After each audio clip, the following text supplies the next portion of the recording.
ඉතින් කොහොමද මම හිතනවා හැමෝම හොඳින් සතුටින් නැති කියලා. ස්ටුඩන්ට් වීසා වලින් රටකට ආවට පස්සේ මුහුණ පාන්න වෙන ගැටලු මොනවද? එතකොට අපිට ලැබෙන අවස්ථා මොනවද? ඔය වගේ දේවල් අපි මේ අවුරුදු එකමාරට අපි ලැබපු අත්දැකීම් වලින් අපිට හිතන ෂෙයා කරගන්න. මොකද අපි ස්ටුඩන්ට් වීසා ඇප්ලයි කරද්දී අපි සූදානමක් නැතුව ආපු දේවල් තිබුණා. ඒ සූදානමක් නැති නිසා අපිටත් මුහුණ පාන්න සිද්ධ වුණ ප්‍රශ්න තිබුණා. ඉතින් ඒ වගේම සූදානම් වෙලා ආපු තැනුත් තිබුණා. ඉතින් ඒ නිසා සමහර ප්‍රශ්න අපිට හරි ලේසියට විසඳ ගන්න පුළුවන් වුණා. ඉතින් ඒ වගේ දේවල් මොනවද ලංකාවේ ඉඳන්ම අපි ස්ටුඩන්ට් වීසා වලින් රටකට යනවා නම් මොනවද අපි හදා ගන්න ඕන සුදුසුකම්? කොහොමද අපි අපේ ප්ලෑන් එක හදාගන්නේ? හැමදේම අපි හොයාගෙන එන්න ඕනේ. එහෙම හොයාගෙන ආවේ නැති නිසා මුහුණ පාන්න සිද්ධ වෙච්ච ප්‍රශ්න ගොඩකුත් තිබුණා. කලින් ඒ සිටි එකේ ලිවින් කොස්ට් එක මොන වගේද? පාර්ට් ටයිම් ජොබ්ස් මොනවද? කීයක් earn කරන්න පුළුවන්ද? රෆ්ලි මේ වගේ අයිඩියා එකක් ඇතුව ආවට අපිට අයිඩියා එකක් තිබුණ නැහැ මෙහෙ හිතුවේ ඇවිල්ලා මොන හරි මැච් එකක් ගහන්න පුළුවන්, මේ තියෙන සුසුකම් වලින් මොන හරි කරගන්න පුළුවන්. ඒ වගේ මයින්ඩ්සෙට් එකකින් ඉන්නේ අපි ඇප්ලයි කරන්නේ.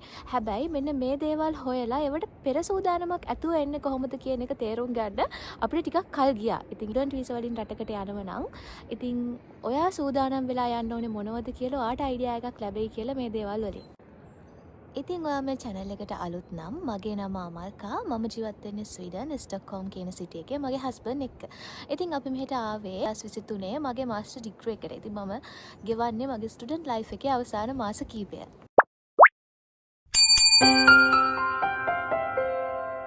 අපි ස්වීඩන් වලට එන්න කලින් මේ හොයාගනිපු දේවල් අපිට වැදගත් වුණු විදිය මම මුලින් කතා කරන්නම්.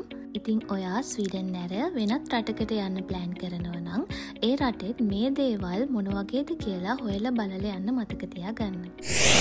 ඉතින් මෙතනදී අපිට මුලින්ම අපි එන සිටි එකේ ලිවින් කොස්ට් එක ගැන අයිඩියා එකක් තියෙන්න ඕනේ. ඒ වගේම අපිට කෝස් ෆී එකක් ගෙවන්න තියෙනවා නම් එතකොට ඒ කෝස් ෆී එකෙන් යම් ප්‍රමාණයක් අපි යන රටෙන් නම් හොයන්න ඉන්නේ.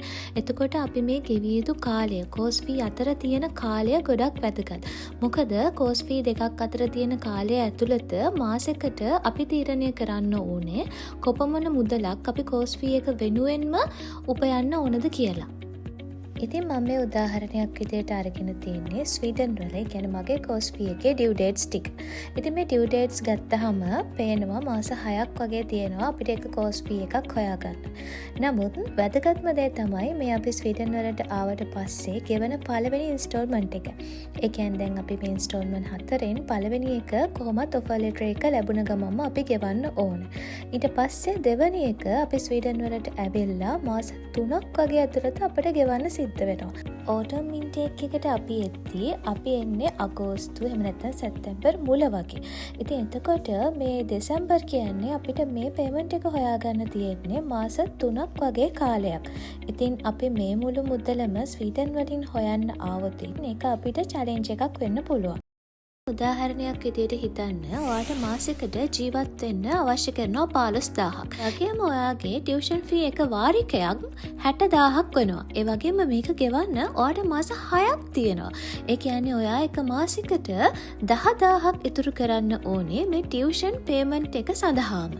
අවම වශයෙන් ඔයා 25000ක්වත් උපයන්න ඕනේ ඔයාගේ ජීවන වියදම සහ ටියුෂන් පේමන්ට් එක සඳහා. එතකොට මීට අමතරව ඔයාට වෙනත් ලංකාවෙන් එද්දි මොන හරි ණය අරගෙන වාරික ගෙවන්න තියෙනවා නම් ඉතුරු මොන හරි කරන්න ඕන නම් ඊට අමතරව ඔයාට මොන හරි වියදම් තියෙනවා නම් ඒවත් මෙතනට එකතු කරලා හරියටම හදලා බලන්න ඔයා කීයක් මාසෙකට උපයන්න ඕනේද ඔයා යන රටේ ඔයා යන නගරය ඇතුළත කියලා. ඊළඟ තියෙන ප්‍රශ්නයක් තමයි කොහොමද මෙච්චර ගාණක් හොයන්නේ? මොනවද මේ සල්ලි හොයන්න තියෙන අවස්ථා? ඉතින් මේකට අපිට වැඩිපුර ටිකක් හොයලා බලන්න වෙනවා. අපි යන සිටි එකේ, ඒ වගේම අපි යන රටේ තියෙන part time jobs මොනවද? ඒ වගේම අපේ qualifications වලට අදාළව අපිට ලබා ගන්න පුළුවන්, අපිට හොයා ගන්න පුළුවන් jobs මොනවද කියන එක ගැන. ඉතින් මේවට එක එක රටවල් වලට අදාළ වෙනම වෙබ්සයිට්ස් වගේම LinkedIn එක හොඳම platform එකක් අපිට ඒ areas වල තියෙන jobs වර්ග හොයන්න.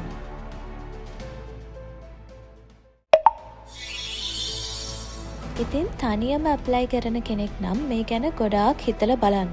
ඔයාට ස්ටඩීස් කරන ගමන්ම මේ විදියට පාර්ට් ටයිම් හොයලා කීයක් උපයන්න පුළුවන්ද කියන එක ගැන රිසර්ච් එකක් කරලා අයිඩියා එකක් තියන් එන එක ගොඩක් වැදගත්. ඒ වගේම ෆැමිලි එකක් එනවා නම් හස්බන්ඩ් ඇන්ඩ් වයිෆ් දෙන්නෙක් ඉන්න නිසා එයාලට මේක ටිකක් ලේසි. ඒ වගේම අපි තීරණය කරන්න ඕන කවුද ස්ටුඩන්ට් දාන්නේ, කවුද ෆුල් ටයිම් වර්ක් කරන්නේ කියලා. හස්බන්ඩ් උනත් වයිෆ් උනත් ප්‍රශ්නයක් නැහැ. එයාට වර්ක් කරන්න පුළුවන් කියලා කොන්ෆිඩන්ස් තියෙනවා නම්, එයාට ඒකට අදාළ ස්කිල් එකක් තියෙනවා නම්, සුදුසුකම් තියෙනවා නම් එයා වර්ක් කරන්න තෝරගන්න පුළුවන්.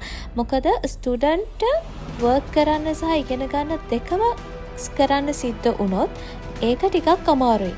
ඒක ටිකක් චැලෙන්ජ් එකක් වෙනවා. ඒ නිසා දෙන්න මේ දෙක බෙදාගත්තොත් ගොඩක් හොඳයි. ඉතින් ගොඩක් වෙලාවට හස්බන්ඩ්ලා තමයි ඩිපෙන්ඩන්ට්ලා ඉන්නේ. මොකද එයාලට ෆුල් ටයිම් වර්ක් කරන්න පුළුවන්. ඒ අතර වයිෆ්ලට පුළුවන් ඉගෙන ගන්න ගමන් පොඩි පාර්ට් ටයිම් ජොබ් එකක් වගේ ෆැමිලි එකට සපෝට් එකක් වෙන්න කරන්න. ඉතින් ඊළඟ ප්‍රශ්නේ තමයි අපි කොහොමද පාර්ට් ටයිම් ජොබ් එකක් හොයාගන්නේ?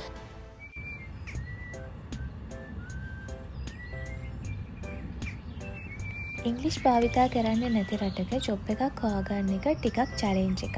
ඉතින් දැන් යුරෝපයේ වගේ ගොඩක් රටවල් වල ඒ රටවල් වල භාවිතා කරන භාෂාවන් වලට තමයි ප්‍රමුඛත්වය දෙන්නේ. එතකොට අපිට ඉංග්‍රීසි පුළුවන් වුණත් අපිට ජොබ් එකක් ගන්න පුළුවන් හැකියාව ටිකක් අඩුයි ඒ රටේ භාෂාව දන්නේ නැතුව.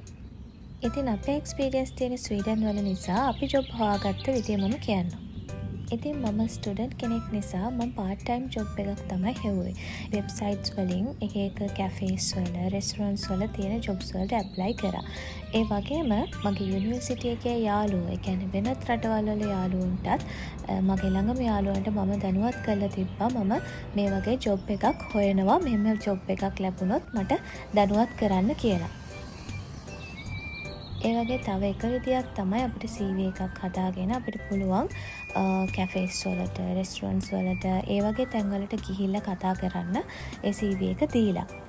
ඉතින් ස්වීඩන් වල නම් මගේ එක්ස්පීරියන්ස් එක අනුව කවුරු හරි අපිව රෙකමන්ඩ් කරොත් ඒ ජොබ් එක ලැබෙන්න තියෙන සම්භාවිතාවය වැඩි. ඉතින් මම ජොබ් එක පාර්ට් ටයිම් ජොබ් එක හොයාගත්තේ ඒ විදියට. ඉතින් මගේ යාළුවෙක් වැඩ කරපු කම්පැනි එකක තමයි එයා රෙකමන්ඩ් කළා මට ජොබ් එක ලැබුණේ. ඉතින් ගොඩක් රටවල ස්ටුඩන්ට්ස්ලා ලේසියෙන්ම කරන ජොබ් එකක් තමයි ෆුඩ් ඩිලිවරි කියන්නේ. ඉතින් ස්වීඩන් වලත් ටිකක් ලේසියෙන්ම ගන්න පුළුවන් ජොබ් එකක් වෙලා තිබුණේ මේ ෆුඩ් ඩිලිවරි. ඒත් මේ ෆුඩ් ඩිලිවරි කියන එක වෙදර් එකත් එක්ක බලපානවා. මොකද ගිය අවුරුද්දේ වින්ටර් එක ටිකක් තදට වැඩිපුර තිබුණ නිසා වැඩිපුර සේවකයන්ට අවස්ථාව ලැබුණා වගේම වැඩිපුර පැය ගාණක් එක සේවකයෙකුට ලැබුණා.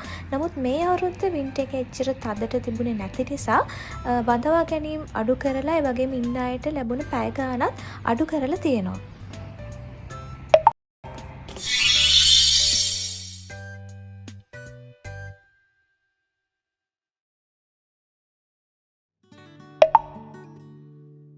ඉතින් අපි මුලින්ම මෙහෙට එද්දී අපිට රටේ භාෂාව බැරි නම් අපිට පාර්ට් ටයිම් ජොබ් එකක්, ෆුල් ටයිම් ජොබ් එකක් ලබා ගන්න එක ටිකක් අමාරුයි. මොකද හැමෝම වගේ සමාන සුදුසුකම් තියෙන අය. හැමෝටම ඉංග්‍රීසි භාෂාව පුළුවන්. ඒ වගේම හැමෝටම මොනවා හරි අධ්‍යාපන සුදුසුකමක් තියෙන අය. හැබැයි අපිට පුළුවන් නම් අමතර සුදුසුකමක් විදියට මේ වගේ ස්කිල් එකක් හදාගන්න. ඒ වගේ රටකට ගියපු ගමන්ම පාර්ට් ටයිම් ජොබ් එකකට ඇප්ලයි කරද්දී අපිට ඒක වාසියක් වෙනවා. ඉතින් අපිට පුළුවන් නම් අපි යන රටේ භාෂාව යන්න කලින් ඉගෙනගෙන යන්න. ස්ටුඩන්ට් කාලෙදී පාර්ට් ටයිම් හොයන්න වගේම ස්ටුඩන්ට් පීරියඩ් එක ඉවරුණාට පස්සේ රැකියාවක් හොයාගන්නත් ඒක ලොකු වාසියක් වෙනවා. ඉතින් තව දෙයක් තමයි මෙහි පාර්ට් ටයිම් ජොබ් පමණක් ඒවා තියෙනවා සීසනල් ජොබ්. ඒවා තියෙන්නේ සමර් එකට විතරයි. ඉතින් මේ සාමාන්‍යයෙන් සමර් එකට අපිට ජොබ් එකක් හොයාගන්න එක ටිකක් ලේසි වින්ටර් එකට වඩා. ඒ වගේම මේ සමහර ජොබ් තියෙනවා අපිට ඒක ඒ ජොබ් එක කරන්න එක පාර්ට් ටයිම් ජොබ් එකක් වුණත් ඒ පාර්ට් ටයිම් ජොබ් එක කරන්න වැලිඩ් වීසා එකක් තියෙන්න ඕනේ. ඉතින් අපිට වැලිඩ් වීසා එකක් තිබුණට අපි වීසා රිනීවල් එකක ඉද්දී අපිට ඩිසිෂන් එක පෙන්ඩින් වෙලා තියෙන්න පුළුවන් මාස 2-3 තියෙන වෙලාවල් තියෙනවානේ. ඉතින් පර්සනලි මට ඒක සිද්ධ වුණා. මට වීසා රිනීවල් එකට මාස 4ක් ඉන්න වුණා. ඉතින් ඒ කාලය ඇතුළත අපේ ඒජන්සි එකෙන් අපිට වර්ක් කරන්න ප්‍රොජෙක්ට්ස් වලට දෙන්නේ නැහැ. මොකද අපිට වැලිඩ් වීසා එකක් නැහැ කියලා තමයි හිතන්නේ. මේක හැම ජොබ් එකකටම පොදු නැහැ. සමහර ජොබ් තියෙන්න පුළුවන් මේ විදියට අපිට වීසා රිනිවල් එක අතරතුර අපිට ජොබ් එක කරන්න බැරි වෙන. ඉතින් මේ හැම දෙයකටම වඩා මං හිතන්නේ වැදගත්ම දේ මේක. අපි මෙන්ටලි අපේ ඔළුව හදාගන්න ඕනි ඕනෙම අන්එක්ස්පෙක්ටඩ් දෙයකට මුහුණ දෙන්න. අනියම මේ වෙන රටකට ආවම මේ හැම දෙයක්ම හරිම අලුත්. ඒ වගේම එක ළඟ ගොඩක් චැලෙන්ජස් වලට මුහුණ දෙන්න සිද්ධ වෙනවා. ඉතින් මේ දේවල් දරා ගන්න, මේ දේවල් වලින් ඉගෙන ගන්න අපිට සිද්ධ වෙනවා. ඉතින් අර මං කිව්වත් වගේ අපිත් ස්කිල් එකක්, ඒ වගේම ලැන්ග්වේජ් ස්කිල් එක මේ දේවල් ගැන හිතන්නේ නැතුව ආපු නිසා අපිටත් එක ප්‍රශ්න වලට එක කාලවල මුහුණ දෙන්න සිද්ධ වුණා. ඒ වගේම තාමත් ප්‍රශ්න එක්ක චැලෙන්ජ් එක ජීවිතේ හැමෝගෙම එහෙමනේ. ඉතින් ලොකුම දේ තමයි චැලෙන්ජ් වලට මුහුණ දෙන්න ඉගෙන ගන්න එක. ඒ වගේම ජීවිතේ අප්ඩේට් වෙන්න නම් අපි රිස්ක් එකක් ගන්න ඕනේ.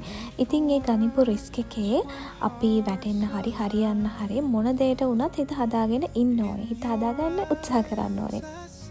එහෙම නැති වුණොත් අපිට හැමදාම ඉන්න වෙන්නේ ස්ට්‍රෙස් වෙලා, දුකෙන්, අසතුටෙන්. ඉතින් අසතුටෙන් ඉන්න තරම් දිග එකක් නෙමෙයි මේ ජීවිතේ. ඉතින් ඒ නිසා හැම මොහොතකම ඔයාව සතුටින් තියන්න මතක තියාගන්න.